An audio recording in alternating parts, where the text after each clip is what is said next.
What's up, Destiny 2 fans? You asked for it, so here is my build that I used in order to get the top 1% score in Salt Mines. Now let's go through this really quick so I can also show you my strategy. First up, we will be going with a Sunbreaker Titan, and here is going to be our abilities, fragments, and aspects. For my abilities, the Barricade and the Jump do not matter. We're going to be using Throwing Hammer as well as Healing Grenade. For the aspects, we're going to be using Roaring Flames and Sol Invictus. For fragments, we are going to be using Ember of Torches, of Empyrean, of Ashes, and of Searing.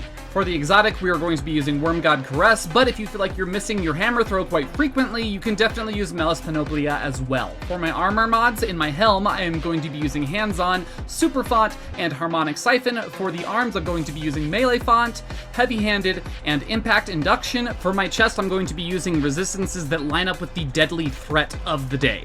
For instance, the day of this filming is going to be Deadly Stasis Threat, so for today I will be using 2 stasis resistances as well as Concussive Dampener. Concussive Dampener is also important for the Blights. For the legs, I'll be using Better Already as well as 2 Invigorations, and my class item is going to have a Reaper and 2 Outreaches. The 2 stats that we're going to want to have spikes in are Melee and Super, with probably a higher one inside of Melee, but it really is up to you depending on your Melee fonts. For me, I've got 180 stat in Melee and 1 Melee stat, which means that my highest Melee will be 200. As for the weapons I've decided to go with, I went with Mint Retrograde just because of the damage, but we're not going to be using that one too much. I also went with the Agape for easier unstoppable stuns, and Cynancia with Eager Edge for a boost to my movement. For my seasonal artifact, I just made sure that I had unstoppable sidearm and hand cannon. Everything else doesn't matter too much because of the mods that we will be having. They're going to be boosting our melee and our solar damage so much that it's not super important. As for the armor set bonus, I went for the 4-piece of Lustrous just because we are doing so much solar damage that I thought that it was going to be best. You could also go with Smoke Jumpers, as that one is my personal favorite for any kind of build.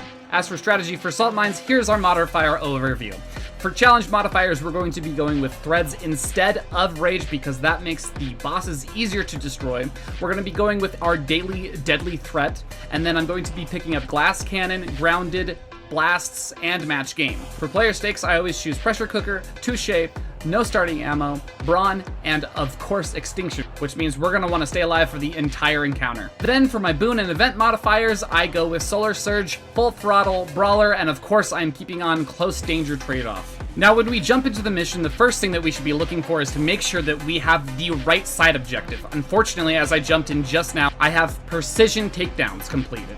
I don't want precision takedowns, so what we're going to be doing is we're going to be returning right back to orbit. What we want is ability takedown or just flat out combatants defeated. Once you have that, you're going to make a break immediately for the anchors. You'll destroy the anchor immediately, then use your pistol to actually stun the unstoppable, and then of course use your melee to just down him as fast as possible. I found this to be more beneficial than just going hammers away, as it takes a couple of hits. Later on down in the encounter, this is a perfect one shot, then throw your hammer, and it's done. In order to keep Flaming Fists up, we definitely want to hit those eyes as we go down this tunnel.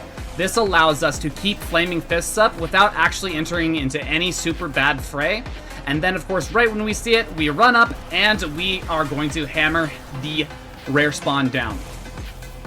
Make your way through as fast as possible and get your last takedown with your pistol hammer combo. Clear up the room, open the boss fight with a hammer throw, and then open up on your super. Then destroy the boss, going straight through the shields, and you've got it in the bag. Now, one of the biggest challenges for controller users is actually going to be in the settings. One of the main things that controller users don't do is change settings in order to optimize their gameplay. First thing that you're going to want to change is full auto melee. We're going to be turning that on. That allows us to hold down our melee button in order to consistently use it over and over and over again. Now, one of the biggest issues that Solar Titans specifically run into is that they will throw their hammer at a range, but if they are up close, they will always be using their uncharged melee, which we definitely want to change. To ensure that your throwing hammer is taking precedence over your uncharged melee, you are going to want to change your button layout to custom. Inside the custom settings, you will want to make sure that your button layout is set up to have auto melee, charged melee, and uncharged melee all set to the same button, whatever you're choosing is. Now, this may sound silly, but what this does is allows you to just hold down your melee button and consistently throw the hammer so long as the hammer is getting caught back to you immediately. This is what helps with destroying that rare spawn almost instantaneously. and it also saves precious seconds in order to get that top 1% score. Anyways, Destiny 2 fans, that is the build and strategy that I used in order to get the top 1% score in Salt Mines. Please feel free to leave questions in the comments down below. I will be answering all of them, and have a great day.